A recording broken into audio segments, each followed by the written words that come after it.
Queridos estudiantes, buenos días. Espero que les guste este formato para esta clase. Entonces, el día de hoy vamos a hablar acerca de la Constitución de 1991 y el derecho internacional público.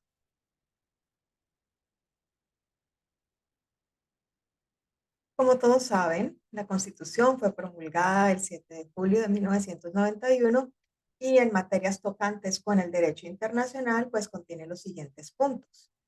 Los principios fundamentales. Entre estos principios rectores del Estado colombiano, tenemos el artículo 9. ¿Qué dice el artículo 9?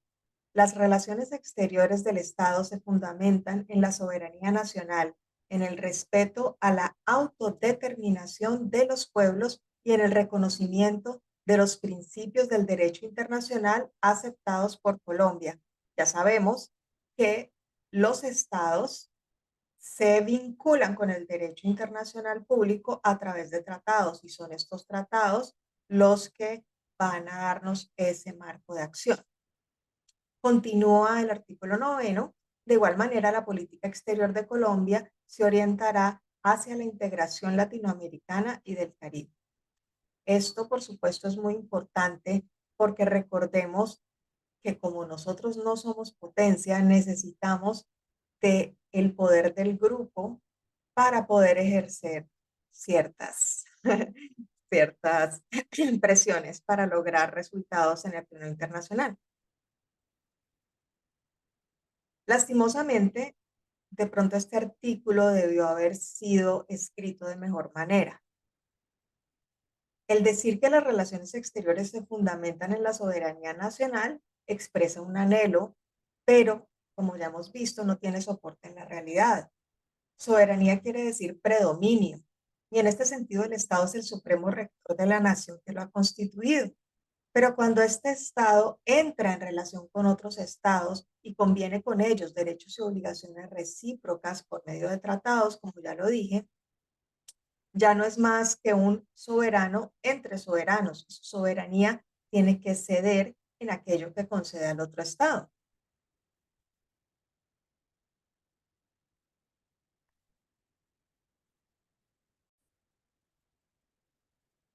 Entonces, el Estado cesa de ser el único soberano y ya no es todopoderoso, digamos, sino que tiene que ceder ante el interés común o particular de la comunidad internacional de estados. Por esa razón, podemos decir entonces que las relaciones exteriores no pueden fundarse en la soberanía como tal, pues precisamente esta no es absoluta en el ámbito internacional y si el Estado cede parte de ella o la restringe, no estaría cumpliendo la Constitución, lo cual impediría las relaciones exteriores en un mundo pues donde ellas son predominantes y esenciales para la vida de los estados y sus pueblos. Ahora, esto es más semántica, pienso yo, que otra cosa, porque vimos que, pues, por el solo hecho de existir, el Estado ya es soberano, ¿cierto? En otras clases. Y, pues, para ejercer esa soberanía como tal, la única forma de poder comprometerse es tener soberanía en principio. Entonces, digamos que esa es una acepción, eso es un punto de vista que les estoy compartiendo en principio, pero creo que no está del todo mal al final del día decir que se fundamenta en la soberanía nacional. El segundo fundamento constitucional es el del respeto a la autodeterminación de los pueblos. No es un principio de derecho interno, sino de derecho internacional general, plasmado como parte del derecho consuetudinario y está integrado en las Cartas de Naciones Unidas y en la Organización de Estados Americanos, que ambas hemos ratificado y somos miembro de ellas. Entonces, estos dos llamados principios fundamentales son los restos que quedaron del proyecto del gobierno, el cual algunos critican que porque le pone una camisa de fuerza al presidente a su facultad constitucional del manejo de las relaciones exteriores. Sin embargo, obviamente esa camisa de fuerza pues fue abandonada por la Asamblea Constituyente, aun cuando acogió estos dos principios de aquel proyecto. Sin embargo, de nuevo, yo pienso que esto no está mal. El tercer principio enunciado en el artículo noveno es el de que las relaciones exteriores de Colombia se fundamentan o deben fundamentarse en el reconocimiento de los principios de derecho internacional aceptados por Colombia. Esto ciertamente es un triunfo del derecho internacional, cuyas normas imperativas han sido incluidas por primera vez en la Constitución colombiana. Eso es muy importante. Y esta norma constitucional se refiere evidentemente a los principios del derecho internacional, aun cuando restringidos a aquellos que Colombia haya aceptado en el pasado o acepte en el futuro, como ya les comenté. Son los principios del llamado jus cogens, que es el derecho consuetudinario, que no está escrito, pero está dotado de fuerza imperativa en razón de su adopción por la comunidad de estados, pero pues su vigencia en Colombia ha sido circunscrita a aquellos que han sido aceptados por Colombia. En general, podría decirse que hay parte de la comunidad internacional o estudiosos del derecho internacional que no aceptan esta clase de restricciones por cuanto se entiende que estos principios del jus cogens tienen de por sí fuerza imperativa y su aplicación no debería depender y no debe depender de los estados y de lo que consideren particularmente. Un estado realmente no podría negarse a cumplir con una norma imperativa del derecho internacional, así sea una norma de su propia constitución política. Entonces, vamos a recordar cuáles son estas reglas de derecho internacional general que han sido aceptadas por Colombia. Vamos a intentar hacer una lista. Está el pacta sunt servanda, es decir, la obligatoriedad de los tratados. Todo esto ya lo vimos, pero es importante volverlo a reiterar para acordarnos. El otro es la no intervención en los asuntos internos de otros estados. Eh, Tenemos otras cosas que ya no hemos visto específicamente, pero digamos que se desprenden de esos.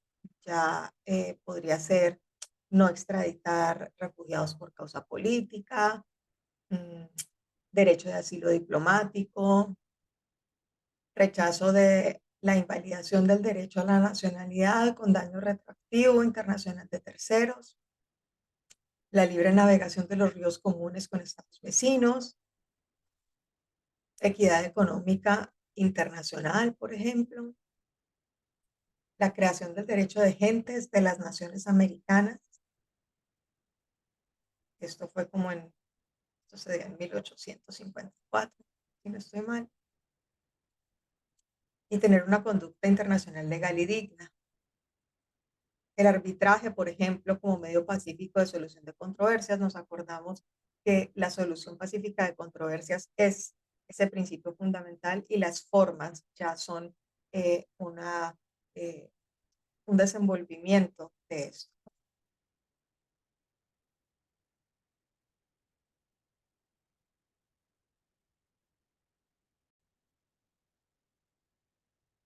Y esto está confirmado por el numeral segundo del artículo 214, que reconoce como superiores a la Constitución las reglas del derecho internacional humanitario, en cuanto dispone que en los estados de excepción se respetarán dichas reglas.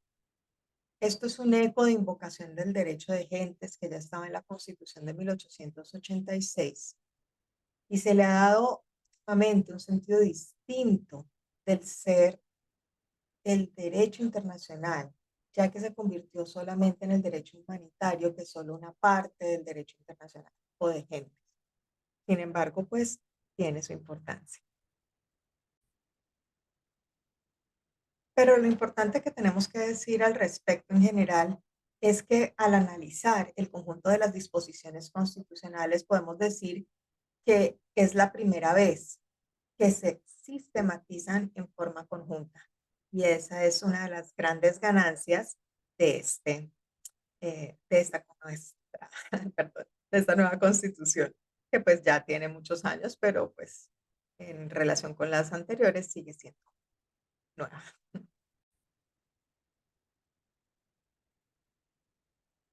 Entonces, del análisis del conjunto de disposiciones constitucionales se puede afirmar entonces que eh, estos principios y normas que guían nuestras relaciones exteriores por primera vez se han sistematizado de forma conjunta y es un gran avance de la Constitución del 91. Entonces, si también traemos a colación el artículo primero, que es el que nos dice que Colombia es un Estado social de derecho, etcétera, el artículo tercero, que nos habla que la soberanía reside exclusivamente en el pueblo, y el artículo quinto, que habla sobre el reconocimiento sin discriminación de la primacía de los derechos inalienables de la persona y ampara la familia, podemos decir que en conjunto estas normas se deduce que esta Constitución reconoce los siguientes principios fundamentales. Vamos a entrar ya más en detalle, porque ya vimos unos generales. Entonces, que Colombia es Estado social de derecho, que somos una república unitaria y descentralizada, que la soberanía reside exclusivamente en el pueblo, como ya dije, y se adopta una democracia participativa y pluralista. También reconocemos los derechos de la persona y del conjunto de personas que es la familia y se reconoce el principio de autodeterminación de los pueblos. Se reconoce expresamente los principios de derecho internacional como norma de conducta y guía de la política exterior colombiana y se le otorga importancia a la integración latinoamericana y del Caribe. Entonces, dentro de los fines del Estado social se encuentra la defensa de la independencia nacional, la integridad territorial y asegurar la convivencia pacífica y la vigencia de un orden justo. No olvidemos que Colombia se ha comprometido a respetar los derechos internacionales, ya sea convencionales, jurisprudenciales o consuetudinarios. Por lo tanto, queda incluido el respeto a las normas y principios contenidos en las cartas de la ONU, como mencioné, la OEA y todos los tratados en vigor para Colombia. En este sentido, entonces, se puede citar la Declaración sobre los Principios de Derecho Internacional referentes a las relaciones de amistad y cooperación entre los estados de conformidad con la Carta de Naciones Unidas, que puede considerarse como declarativa e interpretativa del artículo segundo de la Carta de Naciones Unidas. Vamos a adentrarnos un poco más en estos principios, según esa mencionada declaración. El principio de los estados que en sus relaciones internacionales se abstendrá de recurrir a la amenaza o al uso de la fuerza contra la integridad territorial o la independencia de política de cualquier otro Estado y cualquier otra forma incompatible con los propósitos de Naciones Unidas. Otro principio, de nuevo, que vamos a arreglar nuestras controversias por medios pacíficos, para así no poner en peligro la paz y la seguridad internacionales ni la justicia. Ya vimos, no intervenir en asuntos internos de otras jurisdicciones, la obligación de los estados de cooperar entre sí, que no lo hemos nombrado, el principio de igualdad de derechos y de libre determinación de los pueblos, de nuevo, la igualdad soberana de los estados, que hemos visto ya en varias ocasiones eh, cómo en realidad se vive, el principio de que los estados cumplirán de buena fe las obligaciones contraídas por ellos de conformidad con la Carta.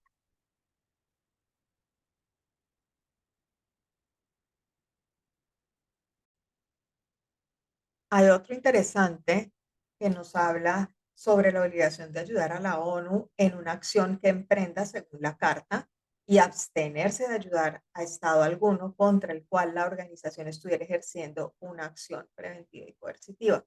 Por eso vemos también en este momento, por ejemplo, con el conflicto entre Ucrania y Rusia, cómo se maneja este principio. Y hemos visto, como por ejemplo, con eh, lo de los buques de petróleo que les conté, cómo realmente como que de manera hipócrita al final, cómo se pasan formalmente estas restricciones, ¿no? Lo importante es saber que entre los principios no existe una jerarquía, o sea, no hay uno más importante que otro. Todos deben ser seguidos en la fijación de la política exterior. Sin embargo, obviamente, pues habría un orden lógico, que primero está la defensa de la soberanía, la independencia, integridad territorial, eh, respeto al derecho internacional, luego los derechos humanos, integración, etcétera. La determinación de los fines del Estado y de los principios rectores en materia de relaciones exteriores en la Constitución es muy importante, porque esta es, según el artículo cuarto, norma de normas, es decir, la Constitución, y por ende, pues no solo prevalece sobre cualquier otra norma, sino que sirve de guía y norte para los funcionarios públicos y los particulares que no la pueden desconocer. Hay una prevalencia del derecho internacional de los derechos humanos sobre el derecho interno colombiano y, como sabemos, lastimosamente hasta ahora, nuestra realidad interna, que ha tenido tantos conflictos y los sigue teniendo, conflictos internos, pues eh, el hecho de mencionar específicamente el derecho internacional humanitario es muy diciente para nosotros porque se viola todos los días, cada día de forma intensa en la mayor parte del territorio. Y pues no podemos negar que el respeto a los derechos humanos y a la diversidad étnica y cultural de la nación colombiana, pues es principio básico de la política exterior nuestra. Lo vemos desde el título 2, que habla de los derechos, las garantías y los deberes, y regula en forma extensa toda la problemática de derechos humanos que tenemos. Podemos leernos del 11 al 95. Aquí se enumeran los derechos fundamentales en forma muy amplia y coincide con los derechos reconocidos en los pactos de derechos humanos de las Naciones Unidas y en la Convención Americana de Derechos Humanos. El capítulo 2 enumera los derechos sociales, económicos y culturales. El 3 se refiere a los derechos colectivos y del ambiente. El cuarto regula la protección y aplicación de los derechos y el quinto se destina a los deberes y obligaciones. Aquí se incluye, por supuesto, las llamadas generaciones de derechos humanos. Se reconoce y enumeran no solo los derechos civiles y políticos, los económicos, los sociales y culturales, sino también los derechos de solidaridad, como lo son los derechos a la paz y a un medio ambiente sano. Aunque, y a pesar, pues, que este catálogo de derechos es bastante amplio y en términos generales coincide con los tratados sobre derechos humanos, se establece la prevalencia de estos sobre el ordenamiento jurídico colombiano. ¿Y qué dice el artículo 93? Nos dice que los tratados y convenios internacionales ratificados por el Congreso que reconocen los derechos humanos y que prohíben su limitación en los estados de excepción prevalecen en el orden interno. Los derechos y deberes consagrados en la Constitución del 91 se deben interpretar de conformidad con los tratados internacionales sobre derechos humanos ratificados por Colombia. Entonces, aquí estamos viendo dos principios. Hay prevalencia de los tratados de derechos humanos que estén vigentes internacionalmente para Colombia. ¿Y esto qué significa? Que prevalece la Convención Americana sobre Derechos Humanos, los pactos de Naciones Unidas sobre derechos civiles y políticos, sobre derechos económicos, sociales, culturales, su protocolo facultativo y todos los demás tratados sobre derechos humanos que hayan sido aprobados por el Congreso de Colombia y ratificados por el presidente de la República. Y por supuesto que se encuentren en vigencia internacional. conforme pues al texto del respectivo tratado. Por lo tanto, en caso de conflicto entre una norma contenida en un tratado sobre derechos humanos y la Constitución, va a prevalecer la norma internacional.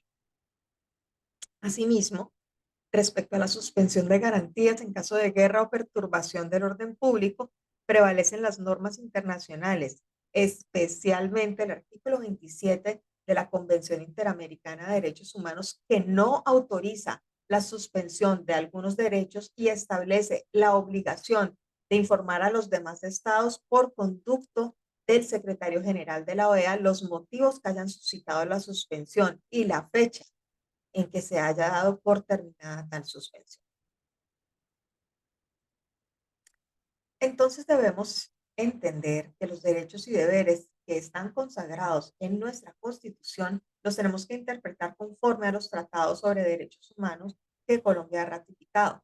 Y esto no solo permite ajustar el derecho interno al derecho internacional de los derechos humanos, sino aplicar la jurisprudencia internacional en esta materia, como la de la Corte Interamericana de Derechos Humanos. Y entendamos la importancia de esto, porque entonces si llegara un momento en el que pudiéramos decir que, no sé, tanto el gobierno, ¿no es cierto?, la parte administrativa, como nuestra parte judicial y legal, digamos, se corrompiera totalmente y se empezaran a desconocer los derechos, prevalecería el orden internacional.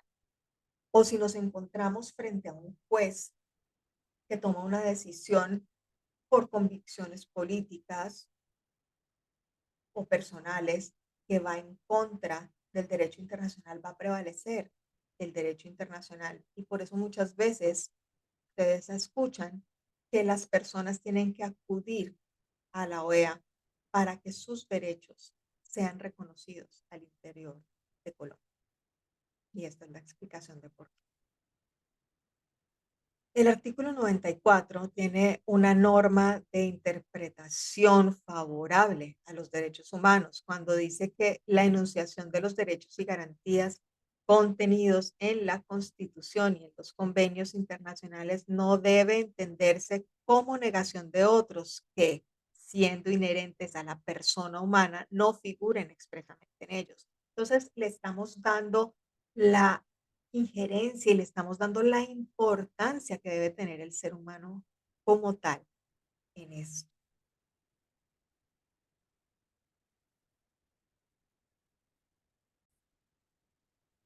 Entonces, eso también es importante porque nos dice que finalmente, si nos ponemos a leer estos derechos humanos que están en nuestra Constitución, pues el hecho de que de pronto un derecho humano no que se vaya a reconocer o se haya reconocido, no esté listado en nuestra Constitución, no quiere decir que lo vamos a poder desconocer. Entonces, algunos dicen, bueno, digamos que eh, de la cantidad de derechos humanos que existen, de pronto la Asamblea Nacional Constituyente escogió los que tenían más preeminencia para nosotros, los que les parecían más importantes en su momento. Entonces, pues tenemos la prohibición de la pena de muerte, prohibición de la tortura, la esclavitud y la trata de seres humanos. Si ustedes tuvieron la oportunidad de verse ahorita recientemente mm, la película Sonido de Libertad, se van a dar cuenta que la trata de seres humanos, sobre todo de niños, es un problema muy grave que tenemos en América Latina, especialmente en lo que nos corresponde a nosotros en Colombia. Ya sabemos pues que Cartagena es una ciudad de turismo sexual muy compleja, que el gobierno y las empresas, a través, por ejemplo, de los mismos hoteles, trata de controlar, pero pues es bastante complejo. También tenemos pues la libertad de conciencia y de culto. Se prohíbe la extradición de colombianos por nacimiento. Sin embargo, pues esto Depende va a depender de los tratados internacionales que Colombia ratifique o no, permitiendo la extradición. Ya sabemos que eso ha cambiado y por qué. No vamos a entrar pues en detalle acerca de eso. Reconoce también el derecho de asilo diplomático o territorial, pues ya está consagrado obviamente en convenciones internacionales, pero es importante que se tenga.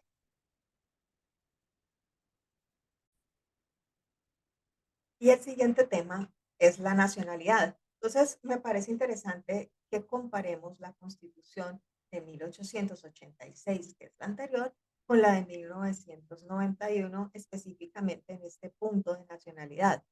La novedad que nos trajo la Constitución del 91 consistió en el reconocimiento que los colombianos pueden tener doble nacionalidad, ya sea por nacimiento o por adopción, y que no pierden la nacionalidad colombiana por el hecho de adquirir otra nacionalidad. Entonces, ¿qué decía la Constitución de 1886? Que son nacionales colombianos los naturales de Colombia, con una de dos condiciones: que el padre o la madre hayan sido naturales o nacionales colombianos, o que siendo hijos de extranjeros se hayan domiciliados en la República. Y esa es la nacionalidad por nacimiento. El artículo 96 de nuestra Constitución actual dice que los nacionales colombianos por nacimiento son, de nuevo, sí, los naturales de Colombia, igual con dos condiciones: que el padre o la madre hayan sido naturales o nacionales colombianos, o que, siendo hijos de extranjeros, alguno, y esta es la diferencia, alguno de sus padres estuviera domiciliado en la República en el momento del nacimiento. Esa es la parte nueva. Bueno, también son por nacimiento los hijos de padre o madre colombianos que hubieran nacido en tierra extranjera y luego se domiciliaren en la República. Eso es igual en las dos constituciones. Y por adopción, aquí hay otra diferencia: los extranjeros que soliciten y obtengan carta de naturalización, ahí está, pero agrega la Constitución del 91, de acuerdo con la ley, la cual establecerá los casos en los cuales se pierde la nacionalidad colombiana por adopción. La Carta de 1886 hablaba que por adopción los hispanoamericanos y brasileños por nacimiento que con autorización del gobierno piden ser inscritos como colombianos ante la municipalidad del lugar donde se establecieron podrán ser colombianos por adopción. ¿Qué dice la Constitución actual? Dice los latinoamericanos, y entonces ya no diferencia entre hispanos y brasileños, todos somos latinoamericanos, pero además menciona y del Caribe. Los latinoamericanos y el Caribe por nacimiento, domiciliados en Colombia, que con autorización del gobierno y de acuerdo con la ley y el principio de reciprocidad, puedan ser inscritos colombianos ante la municipalidad donde se establecieron. Entonces aquí vemos que estamos incluyendo un principio de reciprocidad, es decir, si ese otro estado también nos da a nosotros, los nacionales colombianos, la oportunidad de convertirnos en nacionales de ese país por adopción.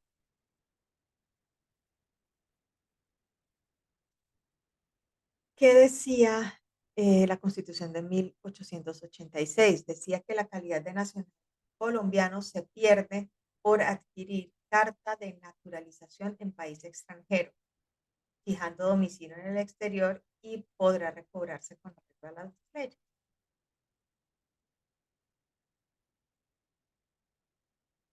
¿Qué continúa diciendo la Carta del 91? Dice que los miembros de pueblos indígenas que compartan territorios fronterizos con aplicación del principio de reciprocidad, perdón, según los tratados públicos, también pueden ser nacionales por adopción. y ningún colombiano por nacimiento puede ser privado de su nacionalidad. Entonces ya no se aplica la pérdida de nacionalidad que acabamos de ver en la Carta de 1886. Los nacionales por adopción no están obligados a renunciar a su nacionalidad de origen o adopción tampoco.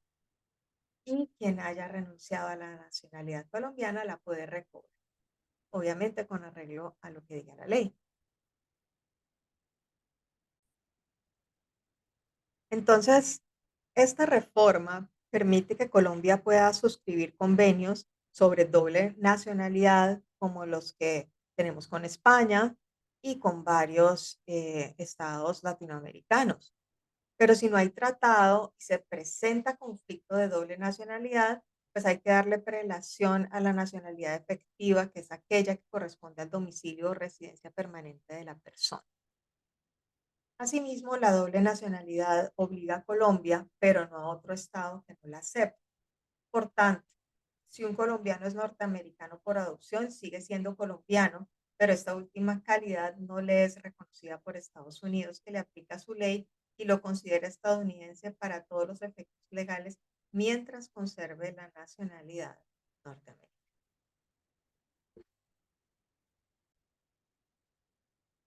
Entonces vamos a ver también, como en una comparación, qué dice que decía la Constitución de 1886 y la Constitución del 91 acerca de los extranjeros, porque pues digamos que es importante saberlo. Entonces, decía la Constitución de 1886 que los extranjeros disfrutarán en Colombia de los mismos derechos civiles que se concedan a los colombianos. Hasta ahí, igual en el 91. Dice luego la Constitución de 1886, pero la ley podrá, por razón de orden público, subordinar a condiciones especiales o negar el ejercicio de determinados derechos civiles a los extranjeros. ¿Qué dice la Constitución del 91? No obstante, la ley podrá, por razones de orden público, subordinar a condiciones especiales o negar el ejercicio de determinados derechos civiles a los extranjeros, así que están iguales. Hasta ahora vamos igual. La del 86 sigue diciendo, gozarán asimismo los extranjeros en el territorio de la República de las garantías concedidas a los nacionales, salvo las limitaciones que establezca la Constitución o la ley, igual en el 91. Y en el 86 termina diciendo, los derechos políticos se reservarán a los nacionales. Y la del 91 agrega, sí, los derechos políticos se reservan a los nacionales, pero la ley podrá conceder a los extranjeros residentes en Colombia el derecho al voto en las elecciones y consultas populares de carácter municipal o distrital. Bueno, y ahora vamos a pasar a ver el tema del territorio, que está reglamentado en el artículo 101. Y dice que los límites de Colombia son los establecidos en los tratados internacionales aprobados por el Congreso, debidamente ratificados por el presidente de la República y los definidos por los laudos arbitrales en que sea parte la nación. Los límites señalados en la forma prevista por esta Constitución solo podrán modificarse en virtud de tratados aprobados por el Congreso, debidamente ratificados por el presidente de la República.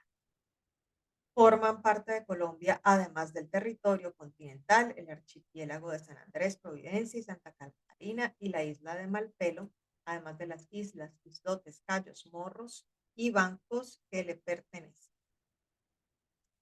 Más adelante, durante nuestro semestre, vamos a ver lo que pasó entre Colombia y Nicaragua. Sigue diciendo la Constitución, también son parte de Colombia el subsuelo, el mar territorial, la zona contigua, la plataforma continental, la zona económica exclusiva, el espacio aéreo, el segmento de la órbita geoestacionaria, el espectro electromagnético y el espacio donde actúan de conformidad con el derecho internacional o con las leyes colombianas a falta de normas internacionales.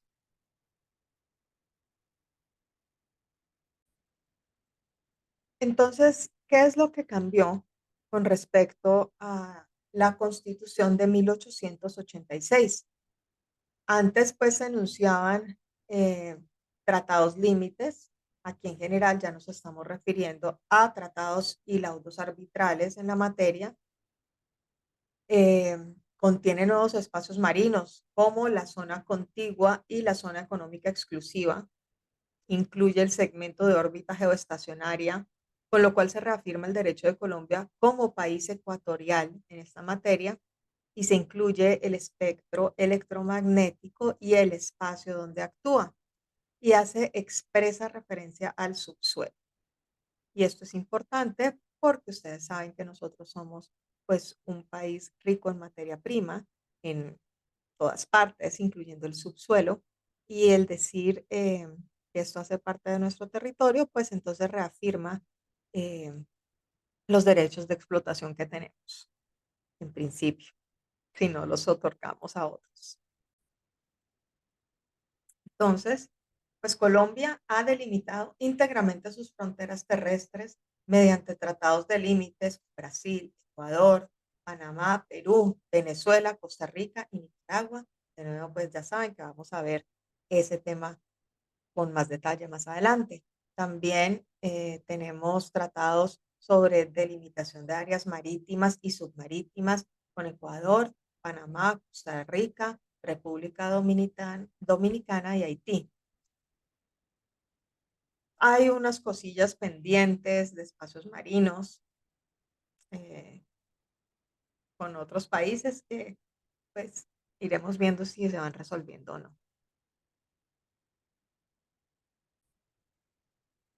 Bueno, entonces en la redacción de esta norma podemos notar un pequeño error, ¿cierto? Porque sujeta los límites a los definidos por los laudos arbitrales en que se aparte la nación. Pero es que recordemos la diferencia entre Estado y nación. El concepto de Estado se refiere a la organización política de una población dentro de un territorio determinado, mientras cuando hablamos de nación, estamos hablando del conjunto de personas que hacen parte de ese territorio, ¿va? Entonces, eh, la nación nunca es parte de un pleito internacional, es el Estado, es decir, la República de Colombia quien hace parte del proceso. Entonces, aquí hay un error de redacción, básicamente, eh, pero pues se sobreentiende, ¿no? Digamos.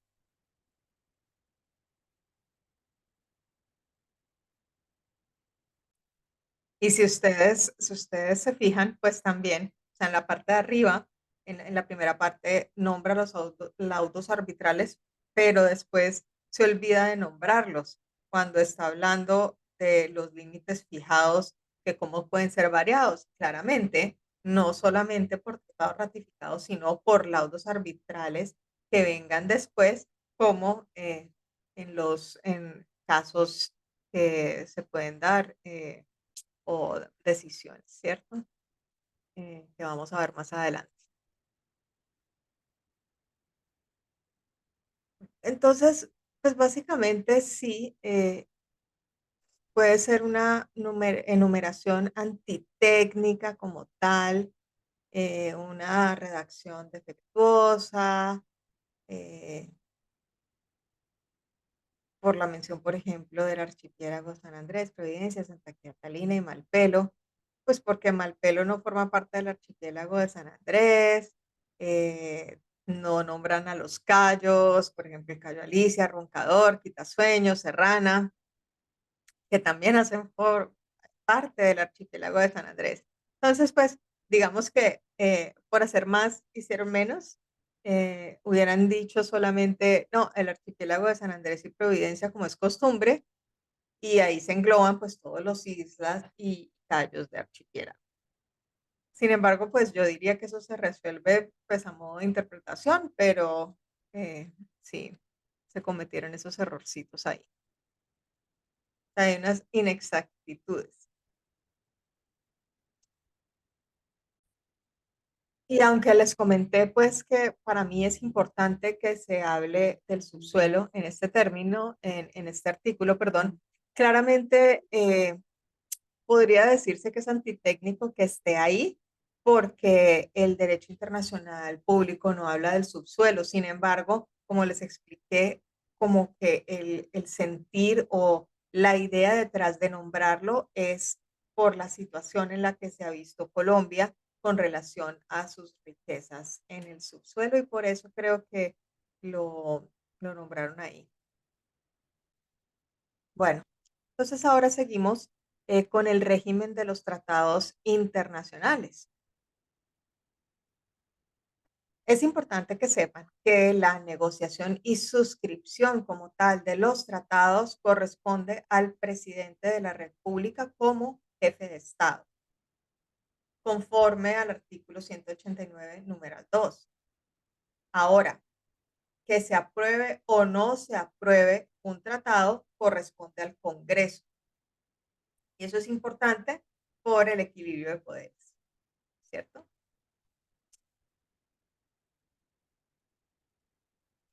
Y si ven el artículo 150, pues que habla sobre lo que le corresponde al Congreso, es hacer las leyes, y luego en el numeral 14, pues habla de aprobar o improbar los tratados que el gobierno celebre con otros estados o con entidades de derecho internacional. Y ahí se ve pues el equilibrio. Eh, en convenios de integración económica se pueden transferir atribuciones a órganos supranacionales de carácter comunitario, que se llama supranacionalidad, y esto permite a Colombia formar parte de organismos de integración económica, por ejemplo, como la Comunidad Andina de Naciones.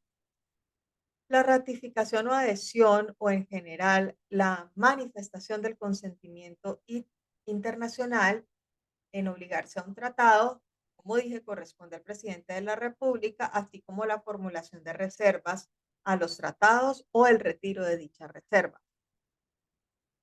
La denuncia de un tratado corresponde también al presidente de la República por ser el supremo director de las relaciones internacionales. No se preocupen, ya cuando veamos los tratados como tal, vamos a entrar a entender el lenguaje específico al cual me estoy refiriendo. Dejémoslo en este momento como algo general y ya van a entender a lo que me refiero. ¿Listo? Entonces, una de las novedades en esta materia, pues, consistió en establecer el control constitucional previo de los tratados. Tenemos el artículo 241 que le da una función a la Corte Constitucional de decidir definitivamente sobre la exequibilidad de los tratados internacionales y de las leyes que los aprueben. Entonces, para eso el gobierno remite a la Corte dentro de los 6 días siguientes a la sanción de la ley dicho tratado. Y dice la norma que cualquier ciudadano puede intervenir para defender o impugnar su constitucionalidad. Entonces, si la Corte lo declara constitucional, el gobierno puede efectuar el canje de notas y en caso contrario no lo puede ratificar. Cuando una o varias normas de un tratado multilateral sean declaradas inexequibles por la Corte Constitucional, el presidente de la República solo podrá manifestar el consentimiento formulando la correspondiente reserva que le diga la Corte. Y esta es realmente una solución intermedia entre la tesis internacionalista, que lo que buscaba era que se consagrara la prevalencia del derecho internacional sobre todas las cosas, en todo caso sobre el derecho interno, y la nacionalista que le daba prevalencia a la Constitución sobre los tratados. Entonces, digamos que aquí se consiguió un punto medio, creo que es bueno, porque tiene en cuenta las dos cosas que son pues importantes, ¿no? Em, Entonces, pues, básicamente, una vez que el Congreso haya aprobado el tratado por una ley, se envía a la Corte Constitucional y la Corte revisa la constitucionalidad. Si la Corte declara constitucional la ley, pues, entonces el gobierno puede manifestar su consentimiento en obligarse por el tratado, ya sea ratificación o por adhesión o la forma que haya sido pactada en el tratado. De nuevo, no se preocupen, eso lo vamos a ver más adelante con detalle cuando veamos tratados. A ver, esta reforma impide que la Corte pueda declarar inexequibles leyes aprobatorias de tratados en vigencia, como había sucedido anteriormente, en el 79, por ejemplo, con el Tratado de Extradición entre Colombia y Estados Unidos. Da más seguridad jurídica.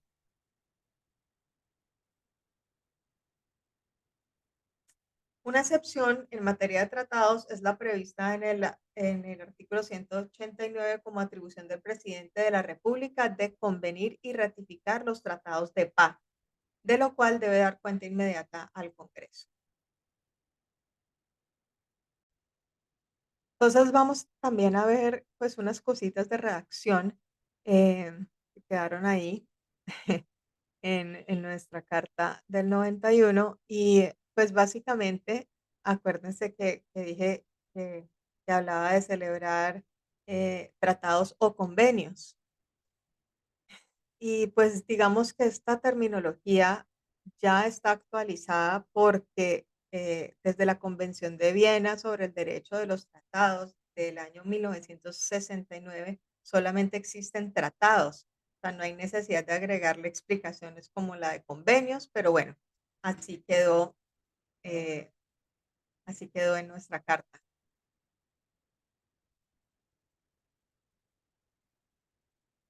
Eh, ¿Qué más les cuento sobre este tema? Ah, sí, me parece importante como entrar un poquito más en detalle en la última excepción, pues que hablamos sobre los tratados de paz. Y pues hay varias clases de tratados, no solamente de declaración de paz, y entonces obviamente está en primera instancia el tratado de paz y eso también lo decía la Constitución de 1886. Eso es competencia exclusiva del presidente. O también tenemos tratados que permitan el tránsito de tropas extranjeras por el territorio de la República, que solamente debe ser sometido a la aprobación del Senado. O si el Senado está en receso, pues previo dictamen del Consejo de Estado. Cuando hablamos de tratados de naturaleza económica y comercial, acordados en el ámbito de organismos internacionales, el presidente puede darle aplicación provisional, o sea que lo puede ratificar conforme a la Convención de Viena, que en el artículo 25 dice, un tratado o parte de él se aplicará provisionalmente antes de su entrada en vigor si el propio tratado así lo dispone o si los estados negociadores han convenido en ello de otro modo. Por lo tanto, esta aplicación provisional queda limitada aún más a aquellos tratados multilaterales que dispongan que es posible su aprobación provisional. Tenemos también tratados que permiten la estación o tránsito de buques o aeronaves extranjeras de guerra en aguas o en territorio o en espacio aéreo de la nación, que solamente requiere el dictamen previo del Consejo de Estado.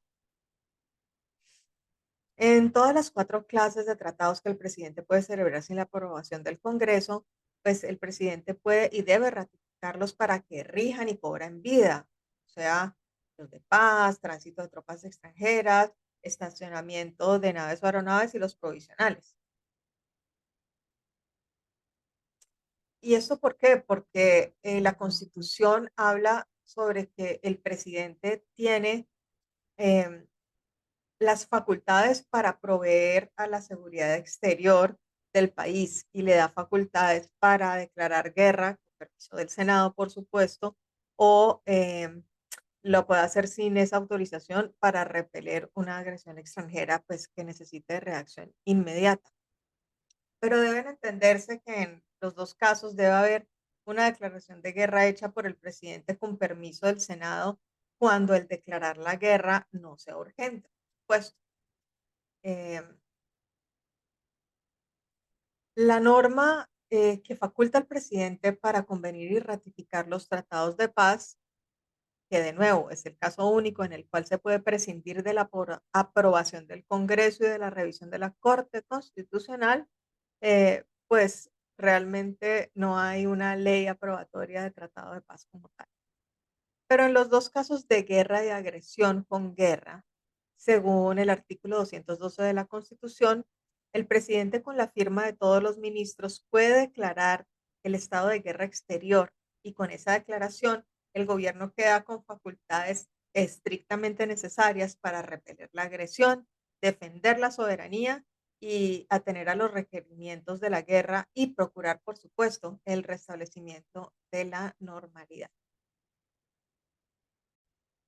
Entonces vamos a mirar un poquito como el estado de guerra, no vamos a entrar en detalle, pero digamos que durante el estado de guerra entonces el gobierno ya puede dictar decretos con fuerza de ley que pueden suspender leyes que en ese momento sean incompatibles con el estado de guerra, pero por supuesto, por el equilibrio de poderes, el Congreso puede reformarlos o derogarlos en cualquier época, en cualquier momento, pues con el voto favorable de dos terceras partes de los miembros de una y otra cámara. O sea, que el presidente pues tampoco es autónomo para dirigir la guerra como quiera, porque el Congreso también puede hacerlo reformando o derogando las providencias o las decisiones que tome el presidente. Eso demuestra, eh, el equilibrio de poderes y, pues, de todas maneras hay quienes lo critican, eh, diciendo que la Asamblea Nacional Constituyente, pues, no tenía mucha experiencia en cuanto a asuntos internacionales. Entonces, ahora vamos a ver el tema de la dirección de las relaciones internacionales. Seguimos en nuestro artículo 189, numeral 2. Que habla pues que el jefe de Estado tiene la facultad de dirigir las relaciones internacionales del país. Puede nombrar agentes diplomáticos, consulares, recibe a los agentes respectivos y celebra con otros estados o entidades de derecho internacional tratados. Y ahí de nuevo dice tratados o convenios que se someterán a la aprobación del Congreso. Ya sabemos que se trata solo de tratados. Ahí Ahí es importante, les voy a hacer pues una pequeña anotación. eh, la razón por la cual no voy a estar presencial en esta clase el día de hoy es porque voy a ir a, a un evento en el organismo internacional que tenemos en nuestro territorio, que se llama el CIAT, Centro Internacional de Agricultura Tropical, porque, bueno, yo fui la gerente jurídica por 6 años y tienen una construcción nueva, que es un edificio de semillas, y entonces vamos a tener un evento allá. Y la razón por la cual se los nombro es porque existe un convenio específico entre el CIAT y Colombia que le da ciertas atribuciones a este organismo internacional. Básicamente, pues lo trata más o menos como una embajada y realmente dice que lo único específico con lo que debe cumplir sin excepción es el derecho laboral, pero tiene muchos otros privilegios de importación. eh, Ellos son su propia zona franca. Bueno, tienen un poco de cosas, pero esta es un claro ejemplo de lo que se está diciendo aquí. Entonces, ya volviendo al tema específico, por lo tanto, la suprema dirección de las relaciones internacionales, por supuesto, está en cabeza del presidente de la República y es, como dijimos, el que dirige las operaciones de guerra y le permite, como dijimos, pues el tránsito de tropas extranjeras, permitirlo, etcétera. Y pues por eso es quien en cabeza de él está nuestra seguridad exterior. Entonces, en general, el presidente, ejerciendo sus funciones como jefe de Estado, dirige las relaciones internacionales de manera autónoma. ¿Cuál es su guía? Los principios fundamentales establecidos en la Carta, en nuestra Constitución. artículo 9. Luego, puede nombrar agentes diplomáticos y consulares, recibir a los agentes respectivos, como dijimos, celebrar tratados, ratificarlos o manifestar el consentimiento en obligarse con los mismos, hacer reservas, denuncias, retirar, ratificar tratados de paz, debiendo pues dar en cuenta de nuevo una cuenta inmediata al Congreso. Dirige las operaciones de guerra como comandante supremo de las Fuerzas Armadas de la República y nos provee de seguridad.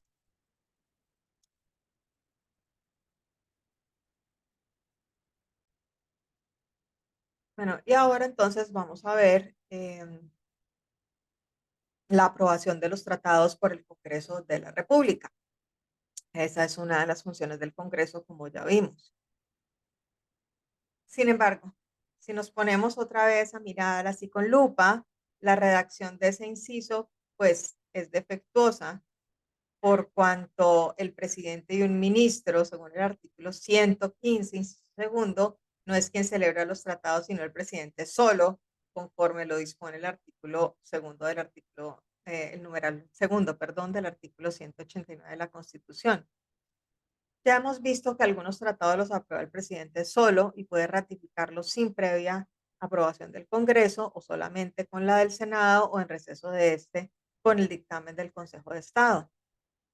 El artículo 164 de la Constitución ordena al Congreso dar prioridad al trámite de los proyectos de ley aprobatorios de los tratados sobre derechos humanos que sean sometidos a su consideración por el gobierno. Hay algunas facciones, algunas personas que pues no le ven razón a esta disposición porque dicen, no, pues es que esta clase de tratados de derecho internacional humanitario no se firman todos los días y pues no hay en tal cantidad que justifique una norma constitucional como esa, pero personalmente yo pienso que es importante porque es una declaración de valor de la Asamblea Constituyente y de lo que el país quiso que se representara en la Carta. Y es decir, para nosotros es supremamente importante los derechos humanos y por eso se le da preeminencia, teniendo en cuenta pues que somos una nación eh, con muchos problemas de derechos humanos y por eso se hace ese énfasis y creo que es válido y que es justo. Entonces vamos a ver las facultades que se le dan solamente al Senado, es decir, sin que participe la Cámara de Representantes, le corresponde al Senado, según el artículo 173, numeral 4, permitir el tránsito de tropas extranjeras por el territorio de la República. Ah, hay críticas, por supuesto, de nuevo, como siempre en la redacción. Algunos dicen que es ambigua y está mal expresada, porque es el presidente quien puede celebrar un tratado al respecto, pero con previo permiso del Senado. Entonces, no es el Senado el que permite el paso de las tropas finalmente, sino que permite o no permite el tratado que el presidente celebre al respecto. Yo creo que ahí estamos hilando un poquito fino, eh, pero pues de todas maneras. Eh, y digamos que se entendería eh, si fuera todo el Congreso en pleno, pues tomaría más tiempo. Digamos que esto es algo, el paso de tropas extranjeras por el país, pues es algo que necesita cierta inmediatez, pero no es urgente como cuando el presidente puede actuar solo. Y lo hace el Senado y no el Congreso, y no, perdón, y no la Cámara de Representantes, porque las personas que son elegidas como senadores son elegidas por circunscripción nacional, entonces tienen una representación nacional, mientras los congresistas que pertenecen a la Cámara de Representantes es por circunscripción regional territorial. Entonces, digamos que tienen menos representatividad y por eso es el Senado el que actúa en este caso.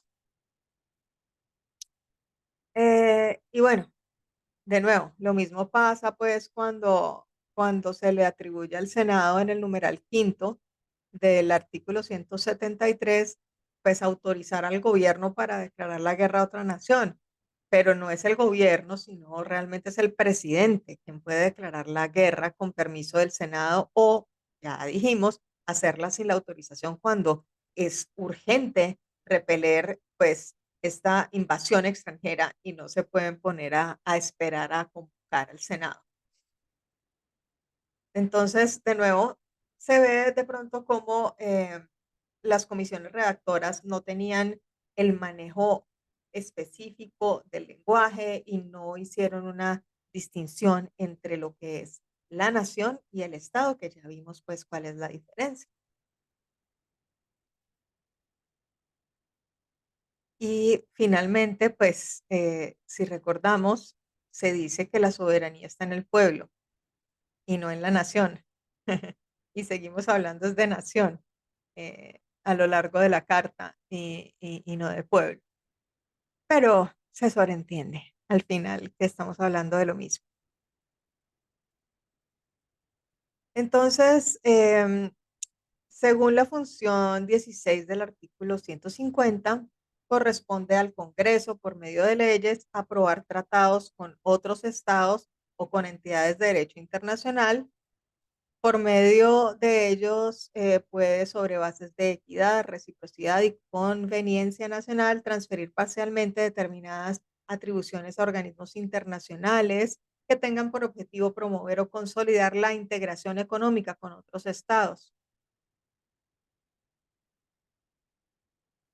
Sin embargo, se restringe la posibilidad de integración porque la Constitución del 91 la sujetó a razones de conveniencia nacional. Entonces la limitó. Es decir, solo puede transferir parcialmente determinadas atribuciones a organismos internacionales y la limitó aún más, ya que solo puede hacerse para promover o consolidar la integración económica.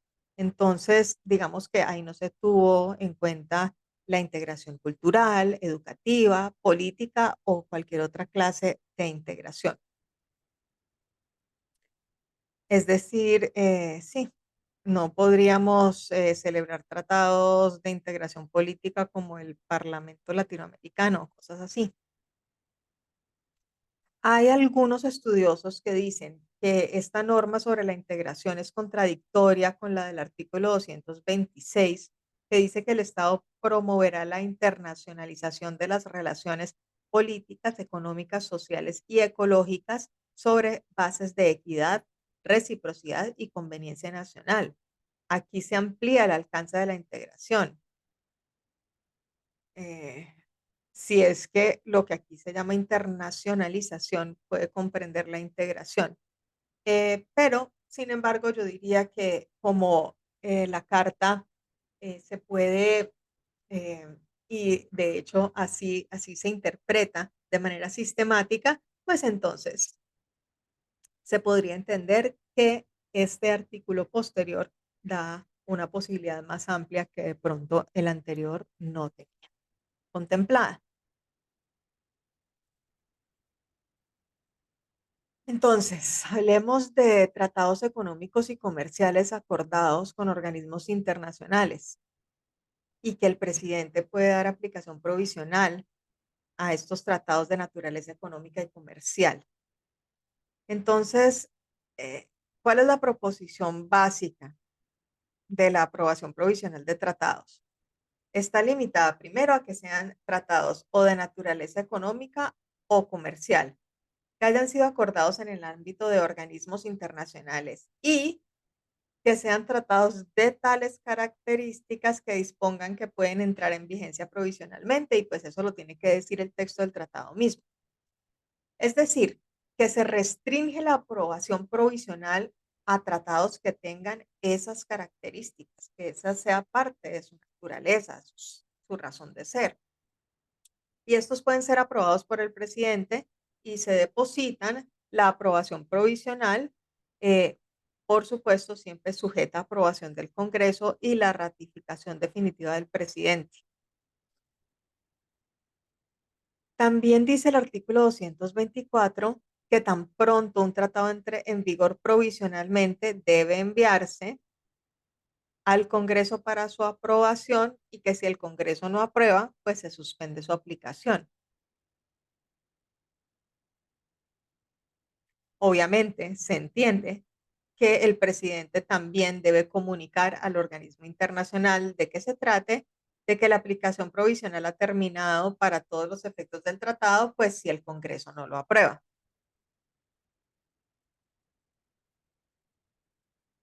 Y aquí ya entramos a ciertos detalles en los que no voy a adentrarme en este momento porque los vamos a ver cuando hablemos de los tratados.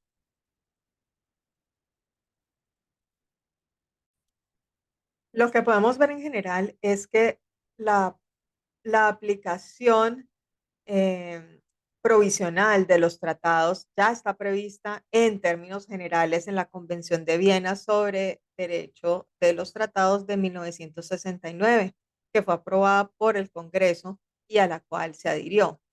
Colombia hizo reserva al artículo 25 de esa citada convención sobre la aplicación provisional de los tratados. Sin embargo, la Constitución, en el mencionado artículo 224, permite la aplicación provisional de los tratados, con las características que ya vimos.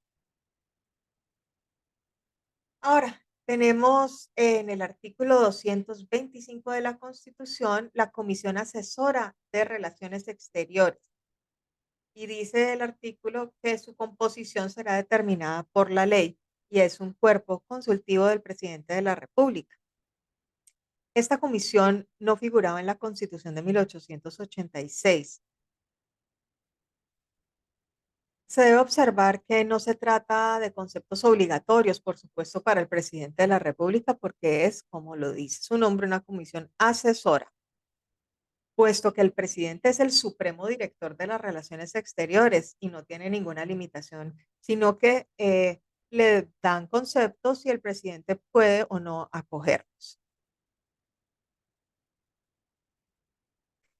¿Qué dice nuestra Constitución sobre la internacionalización de las relaciones internacionales? Tenemos que ir a mirar el artículo 226 que dice, el Estado promoverá la internacionalización de las relaciones políticas, económicas, sociales y ecológicas sobre la base de equidad, reciprocidad y conveniencia nacional. Ya se los había nombrado acerca de esa dicotomía eh, que existe en la redacción. Y este es un artículo posterior. Entonces vamos a ver. La integración también la tenemos en el artículo 227. El Estado promoverá la integración económica, social y política con las demás naciones y especialmente con los países de América Latina y el Caribe. De nuevo, ya al principio de la charla les dije por qué para nosotros es importante hacer una mención específica, que si no, digamos que si no la mencionara, pues no importa porque pues en general, obviamente, cuando yo hablo de promover la integración económica con las demás naciones, pues estoy incluyendo a América Latina y el Caribe, pero se le da especial énfasis por la importancia que tiene que nosotros como región, LAC, Latinoamérica y el Caribe, estemos integrados. ¿Y cómo se hace? Pues mediante celebraciones de tratados y da un marco. Tienen que ser tratados con base en equidad, igualdad y reciprocidad. Se pueden crear organismos supranacionales, inclusive para conformar una comunidad iberoamericana de naciones. Y entonces ahí también están reconociendo, pues que ya sea para bien o para mal, pues nosotros somos el país que somos hoy como resultado de la influencia ibérica en América Latina. Entonces, por eso se habla también de la posibilidad hasta de una comunidad iberoamericana de naciones. Básicamente, el objetivo fundamental de este artículo em, es establecer pues la promoción de la integración económica y social de todos los estados, ¿no? Y de nuevo, especialmente Latinoamérica y el Caribe. Reconocer la supranacionalidad, consagrarla a través de tratados es importante porque es el camino al cual debemos llegar. Ya vemos cómo esa supranacionalidad, por ejemplo, con relación a la Comunidad Económica Europea,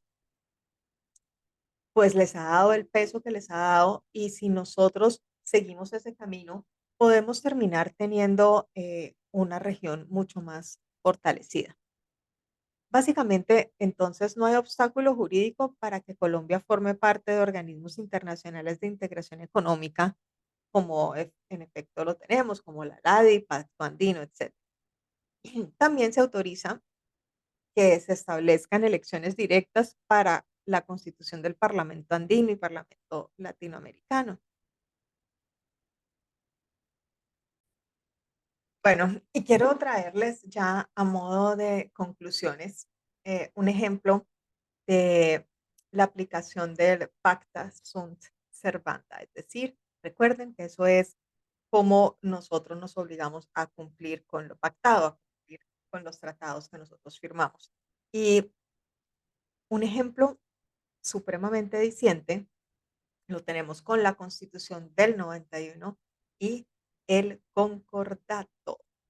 Para quienes no sepan, nosotros tenemos el concordato de 1973 firmado con la Santa Sede, pero resulta que esto ha entrado en conflicto con la Constitución de 1991. Eh,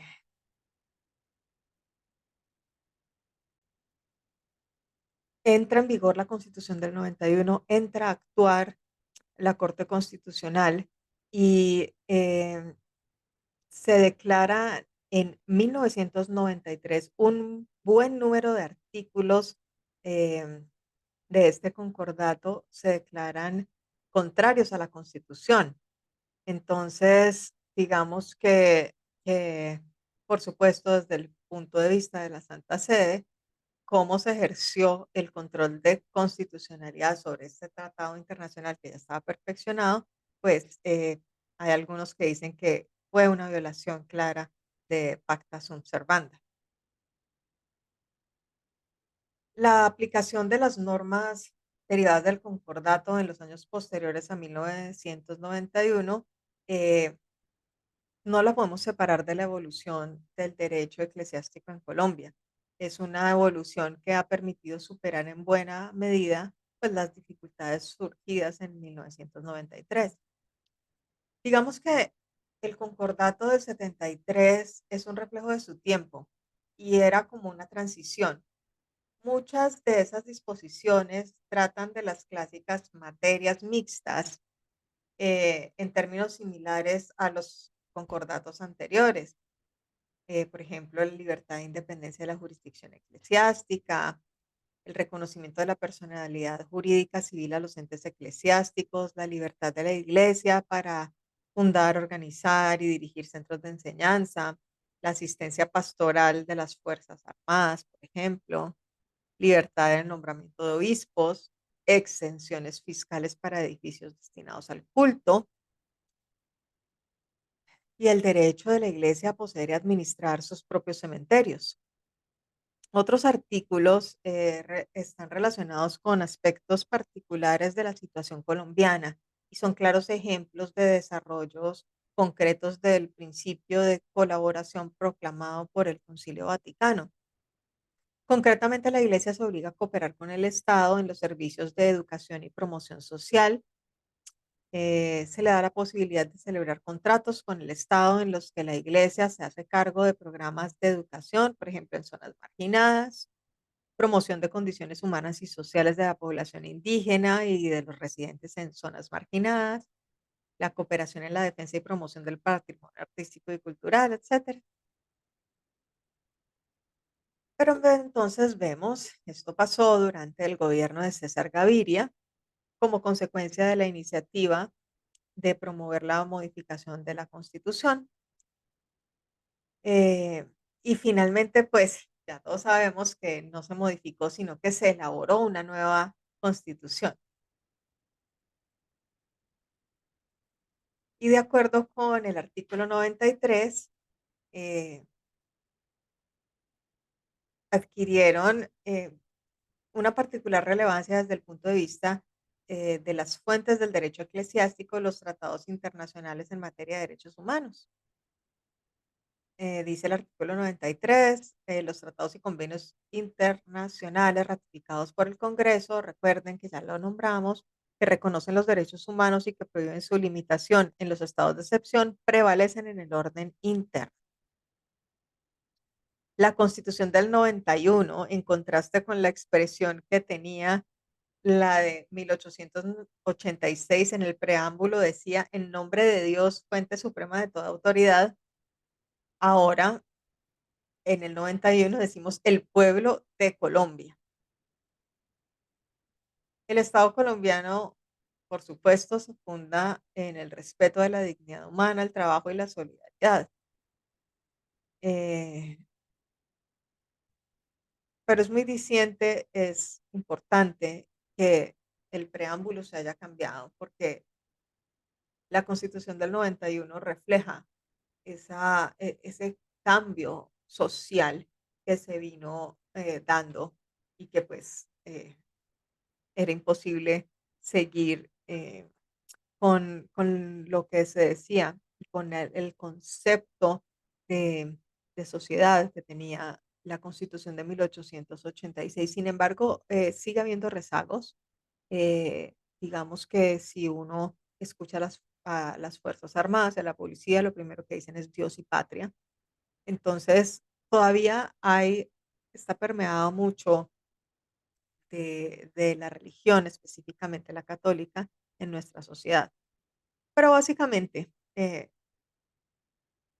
se entiende desde un punto de vista, eh, digamos, sin descontextualizado, diría yo, pero solamente viendo estos hechos fácticos, que se violó, como dije, el pacta sunt servanda, o sea, la obligación de cumplir con tratados internacionales que ya han sido ratificados. ¿Por qué?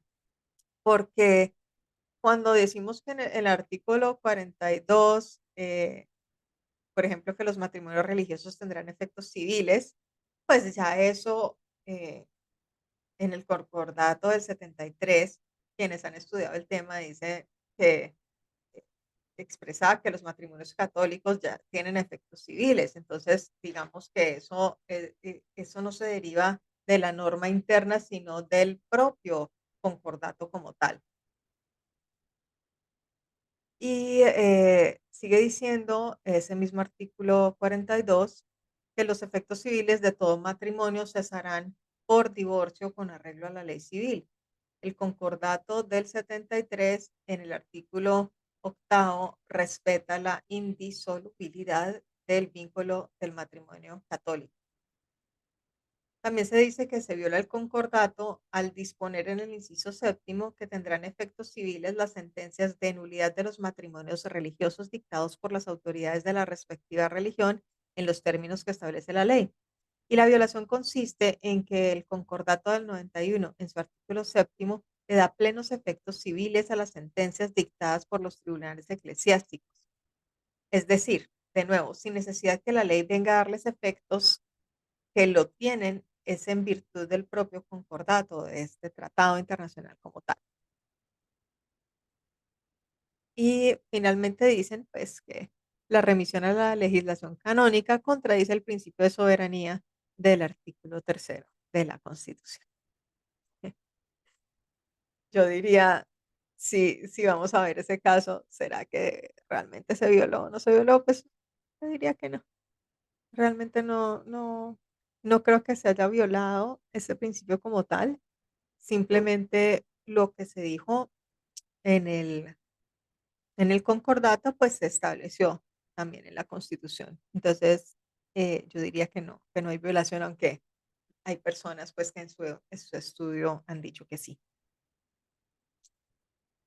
Eh, básicamente, entonces, la regulación constitucional de 1991 permite deducir, entonces, las siguientes conclusiones.